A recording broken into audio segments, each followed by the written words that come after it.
कर्कट राशि, जसको लकी नम्बर 4 अनि लकी रङ चाहिँ दुधिया सेतो। यो राशिको सबैभन्दा मिल्ने साथी वृष राशि मानिन्छ है। तर सिंह राशिसँग भने अलि शत्रुता हुन सक्ने। कस्तो व्यापार, व्यवसाय या जागिरले सफलता दिलाउँछ? अनि सबैभन्दा महत्त्वपूर्ण, कुन राशिसँगको विवाहले जीवन सुखमय बन्छ र कुन राशिसँग अलि चुनौतीपूर्ण हुन सक्छ? आउनुहोस् न त कर्कट राशिको हरेक पक्षलाई अझ गहिरेर बुझौं। अवश्य। सुरु गरौं यसको स्वामी ग्रहबाट। कर्कट राशिको स्वामी ग्रह चन्द्रमा हो। अब ज्योतिषमा चन्द्रमाले के जनाउँछ भन्दा भावना, हेरचाह गर्ने प्रवृत्ति अनि मनको स्थिति, यस्तो कुराहरू। चन्द्रमाले गर्दा भावना प्रधान हुने भयो हो। अनि यसको तत्व जल हो। जल तत्वले गर्दा यस राशिका व्यक्तिहरू स्वभावैले कस्तो हुन्छन् भने भावनात्मक, अलि संवेदनशील अनि अरूप्रति दयालु पनि। जल तत्व र चन्द्रमा दुवैको प्रभावले स्वभाव अलि गहिरो, भावनात्मक हुने भयो होइन त? अनि यसको चर स्वभावले चाहिँ के सन्केत गर्छ नि? चर स्वभावले उनीहरूलाई गतिशील, मतलब परिस्थिति अनुसार चल्न सक्ने बनाउँछ। तर यसले कहिलेकाहीँ मूड अलि अस्थिर पनि बनाउन सक्छ। मूडी पनि हो।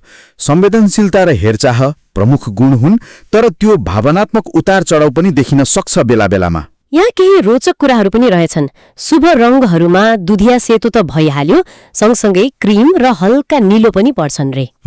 शुभ अङ्क 4 भयो। अनि शुभ दिनहरूमा सोमबार, जुन चन्द्रमाकै दिन भयो, अनि मंगलबार र बिहीबार पनि। यी चाहिँ मित्र ग्रहका दिनहरू भएर होला है? हो, बिल्कुल। चन्द्रमा र उसका मित्र ग्रहका दिनहरू शुभ मानिन्छन्। अब सम्बन्धहरूको कुरा गर्दा ज्योतिषीय विश्लेषण अनुसार हेर्ने हो भने वृष, कन्या, वृश्चिक र मीन राशि चाहिँ कर्कटका लागि उत्तम मित्र। यिनीहरूसँग मिल्ने भयो। यिनीहरू बीच भावनात्मक तालमेल मिल्ने सम्भावना एकदमै बढी हुन्छ। तर सिंह र कुम्भ राशिसँग भने सम्बन्धमा केही तनाव आउन सक्छ। सिंहसँग त सुरुमै शत्रुताको कुरा आएको थियो।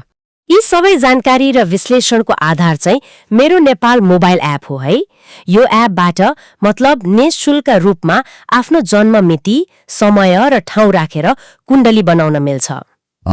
अनि त्यही कुण्डलीको आधारमा जीवनका महत्त्वपूर्ण पक्षहरू, जस्तो कि विवाह कहिले होला, कोसँग मिल्ला हैन, प्रेम सम्बन्ध कस्तो रहला, सन्तान योग छ कि छैन, हो, आर्थिक अवस्था कस्तो हुन्छ, कुन जागिर वा व्यवसाय फाप छ, विदेश यात्राको योग छ कि छैन, यस्ता अनेकौं प्रश्नहरू सोध्न सकिन्छ।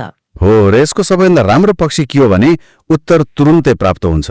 अनि दिनमा 3वटा प्रश्नको उत्तर त पूर्ण रूपमा निशुल्क पाइन्छ। 3वटासम्म फ्री? यो त एक किसिमले आफ्नो गोजीमै व्यक्तिगत ज्योतिष सेवा उपलब्ध भए जस्तै भयो नि। त्यो पनि पहिलो 3 प्रश्नका लागि कुनै शुल्क बिना। ल, यो त निकै उपयोगी जानकारी भयो। अब अघि बढौं, पेशा र व्यापारको कुरा गरौं न त। चन्द्रमा र जल तत्वको प्रभावले कस्ता क्षेत्रहरू उपयुक्त हुन्छन् होला कर्कट राशिका लागि? हेर्नुस्, हेरचाह र सेवा भावसँग जोडिएका पेशाहरू एकदमै उपयुक्त देखिन्छन्। जस्तै स्वास्थ्य सेवा, नर्सिङ भयो, डाक्टर भयो, शिक्षण पनि, टिचिङ पनि, परामर्श, मनोविज्ञान, यस्तो क्षेत्रहरू। त्यसैगरी अतिथि सत्कार, मतलब होटल, रेस्टुरेन्ट व्यवसाय, यो पनि राम्रो हुन्छ। अनि तरल पदार्थसँग सम्बन्धित काम, जस्तै डेरी, पेय पदार्थ व्यवसाय पनि अनुकूल नै मानिन्छ। तर कस्तो काम चाहिँ त्यति फाप्दैन होला? जहाँ धेरै आक्रामक प्रतिस्पर्धा हुन्छ नि, या द्वन्द्वको वातावरण हुन्छ, त्यस्तो ठाउँमा उनीहरूलाई अलि असहज हुन सक्छ। अलि शान्त, सहयोगी वातावरण मन पराउँछन्। विवाहको लागि चाहिँ कुन राशिहरू विशेष रूपमा उत्तम मानिन्छन् त? मित्र राशिको कुरा त भयो, तर वैवाहिक सम्बन्धकै लागि अझ विशेष कोही हुन्छ कि? वैवाहिक जीवनकै कुरा गर्दा वृष, कन्या, वृश्चिक र मीन राशिसँगको सम्बन्ध सामान्यतया धेरै सामञ्जस्यपूर्ण र दिगो मानिन्छ। यिनीहरूसँग भावनात्मक सम्बन्ध गहिरो हुन्छ। अनि मेष राशि नि अघि अलि तालमेल कम हुने भन्नुभएको थियो? मेष राशिसँगको सम्बन्ध अलि जटिल छ। तत्वको आधारमा हेर्दा जल र अग्नि शत्रुता देखिन्छ। तर सबै कुरा तत्वले मात्र निर्धारण गर्दैन। अन्य ज्योतिषीय मिलानहरू जस्तै गुण मिलान, ग्रह मैत्री, यी कुराहरू राम्रो भएमा सम्बन्ध सफल हुन पनि सक्छ। यसको लागि चाहिँ विस्तृत कुण्डली मिलान नै हेर्नुपर्छ। मतलब कुण्डली मिलाएर हेर्नु पर्यो। हो।